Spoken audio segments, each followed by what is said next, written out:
Hello and welcome back to Career Launcher. हम लोग बात करेंगे आज का डेली न्यूज़ एनालिसिस में, और जो आज का टॉपिक है वो बात करेंगे best countries ranking report. Recently best countries ranking report आया है। इसमें कंट्रीज के जो परफॉर्मेंस है किन 4 पैरामीटर्स पे मेजर किया जाए तो उस पर हम लोग बात करेंगे। And what is the position of India, India किस तरह से परफॉर्मेंस किया है इसमें, ठीक है। तो world best country ranking report के बारे में लोग बात कर रहे हैं। सबसे पहले बात करते हैं ये रिपोर्ट रिलीज कौन करता है। किसी भी एग्जाम में कोई भी रिपोर्ट का सबसे पहला जो क्वेश्चन आता है, which of the following organization launch this report. तो यहां पर है US News and World Report, ठीक है, याद रहे US News and World Report. And American media company, क्या है, अमेरिकन मीडिया कंपनी है, released best country 2022 ranking recently, ठीक है। अब ये जो कंपनी ने रिसेंट मीडिया कंपनी इसने रिसेंटली रिलीज किया है world best country 2022 ranking, okay. Now the best countries 2022 ranking evaluated 85 countries. Total number of countries कितने हैं, 85 कंट्रीज हैं। 73 एट्रीब्यूट्स, टोटल 73 एट्रीब्यूट्स है, विच आर कैटेगराइज्ड इनटू 10 सब categories including adventure, agility, entrepreneurships, open for businesses, social purposes and quality of life. So more or less हम लोग जैसे human development index के बारे में बात करते हैं, वो 3 पैरामीटर्स पे मेजर करते हैं। इट इंक्लूड एवरीथिंग, ये सारा चीज़ इसमें इंक्लूड है कि क्वालिटी ऑफ लाइफ के बारे में बात करते हैं, ओपन टू बिजनेस, जैसे ईज ऑफ डूइंग बिजनेस, कितना वहाँ पर किसी बिजनेस करने के लिए फ्री है, वहाँ पर गवर्नमेंट कितने मतलब अलाउ करते हैं कि foreign direct investment can do investment in such a country. तो उस बेसिस पे ये सारे चीज़ निकाले गए हैं, okay. Now the 85 countries were chosen based on 4 benchmark. तो ये एग्जाम पॉइंट ऑफ व्यू से आ सकता है कि बेंचमार्क क्या क्या है। तो इसमें पहला जो बेंचमार्क है वो होता है जीडीपी से। तो इसमें सबसे पहले हम लोग देखते हैं top 100 countries with high GDP. GDP stand for gross domestic product, ठीक है, कि किसी भी फाइनेंशियल ईयर में, एनुअल ईयर में कितना कंट्री ने गुड एंड सर्विसेज प्रोड्यूस किया with in its territory, okay, that is eight market value is called GDP. तो ग्रॉस डोमेस्टिक प्रोडक्ट में टॉप 100 कंट्रीज हैं।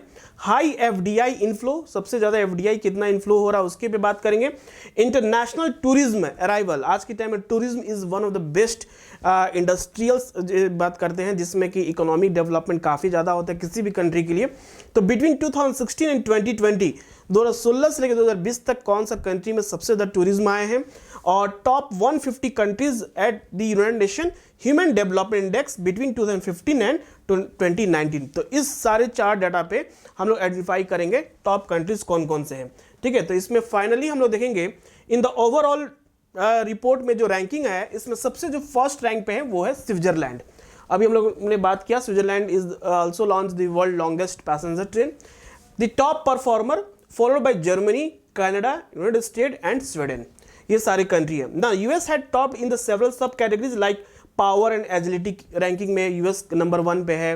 It held second position for entrepreneurship and the third for cultural influence, ठीक है। तो ये सारे मतलब कैटेगरीज में डिवाइड किए, उसमें हर एक कैटेगरीज में कोई कंट्री टॉप किया तो किसी और कैटेगरी में वो बहुत लेस स्कोर किया है।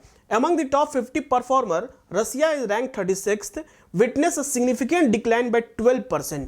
रसिया का और यूक्रेन का जो वॉर हुआ उसके बेसिस पे जो चीज़ें हुई उस पर कहीं ना कहीं रसिया की रैंकिंग डिक्रीज किया है, 12% डिक्लाइन किया है। The worst performance of the ranking are Belarus 85th rank है, उज्बेकिस्तान 84th एंड ईरान का जो रैंक है वो है 83, ठीक है। अब बात करते हैं how India perform in this report.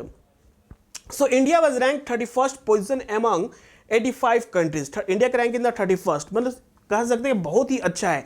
हमारे कंट्री में ईज ऑफ डूइंग बिजनेस काफ़ी अच्छा है। मेक इन इंडिया प्रोग्राम के through our government call many of the foreign company do investment in India. तो काफ़ी अच्छा हम लोग परफॉर्मेंस दिखा रहे हैं बिजनेस के मामले में, ठीक है। Under the open to business sub category India scored 100% in having cheapest manufacturing cost, ठीक है, बहुत इंपॉर्टेंट है आज के टाइम में। अगर चीपेस्ट मैन्युफैक्चरिंग कॉस्ट के बारे में ऑल ओवर वर्ल्ड बात करें तो इंडिया का सबसे अच्छा इसमें परफॉर्मेंस रहा है। And this is what the foreign company is looking, वो देखते हैं कि किस कंट्री में ईज ऑफ डूइंग बिजनेस अच्छा है और मैन्युफैक्चरिंग को अच्छा से अच्छा हम लोग प्रमोट कर सकें। So this is about the India performance, okay. I hope this video will help you to understand a good knowledge, okay. Thank you, good bye.